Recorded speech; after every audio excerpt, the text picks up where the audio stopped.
Time now for a check of the top business news stories. Our business editor, Kate Moody's here. Hello, Kate. Hi, Tom. Now, it's a big week for central banks because inflation, of course, continues to loom large on the agenda of economies right across the globe. Yeah, prices are still rising at their fastest pace in decades, and central banks are really just trying to catch up. Higher inflation rates tend to encourage consumers and businesses to save rather than spend. That usually tames inflation somewhat by curbing demand. The current crisis, however, is linked to problems on the supply side, in particular energy supplies, and so raising interest rates will not be a silver bullet. This Tuesday, Sweden's central bank kicked off what's expected to be a series of rate hikes across the globe, as Cami Nedlek explains. Whether filling up the tank or filling up a basket of groceries, Swedish consumers are getting less for their krona. To tame historic levels of inflation, the central bank raised interest rates a full percentage point. It's the biggest hike in 30 years. Inflation is far too high, and that's causing problems for households and businesses, and then we have to act with our monetary policy. The EU is dealing with its highest inflation on record, and prices are also soaring in the UK and the US. Central banks are trying to catch up. Sweden is just the first of several expected to act this week. The US Federal Reserve is expected to raise its key rate by as much as 3/4 of a percentage point on Wednesday for the third time in a row. The Bank of England is also set to build on recent rate hikes with another 0.5 percentage point move on Thursday. Hiking rates doesn't always fix inflation. It only really, 75% of the time that the Bank of England raises rates, it addresses inflation. But the Fed doesn't have as good a record on that. It often causes a recession. We know that, but not all the time, but much of the time. So there are some risks here.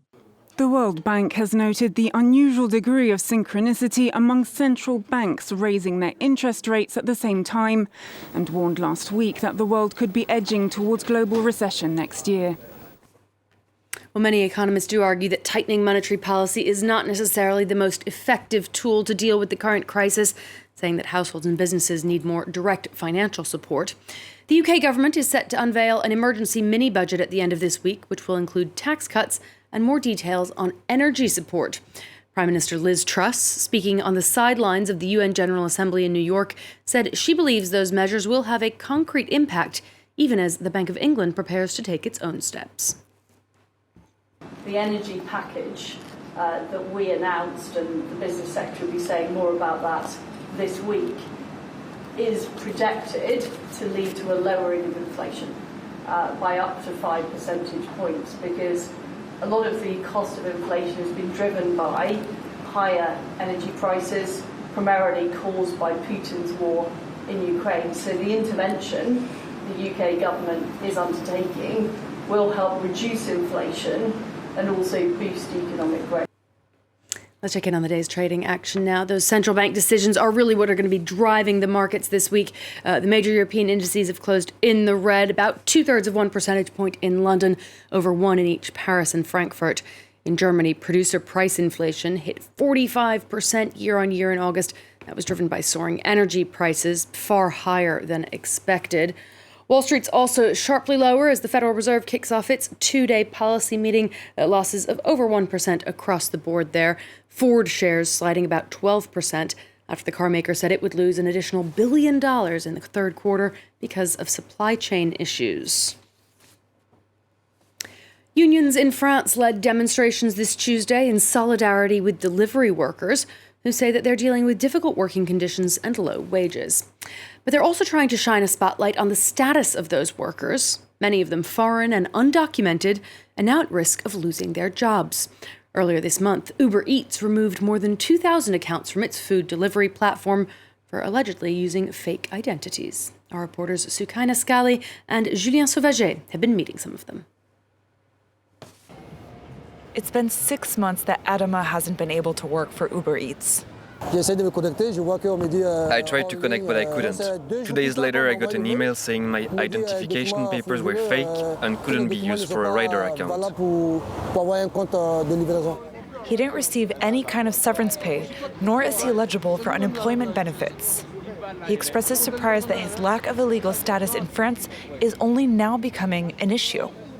During the pandemic, no one asked, "Hey sir, do you have your papers?" They didn't ask, they let us work like fools. Uber Eats has come under pressure from the public and the government. Like other platforms, it decided to clean up its rider accounts. As a result, 2,500 accounts were deactivated over the summer. Riders were told that their papers were fake.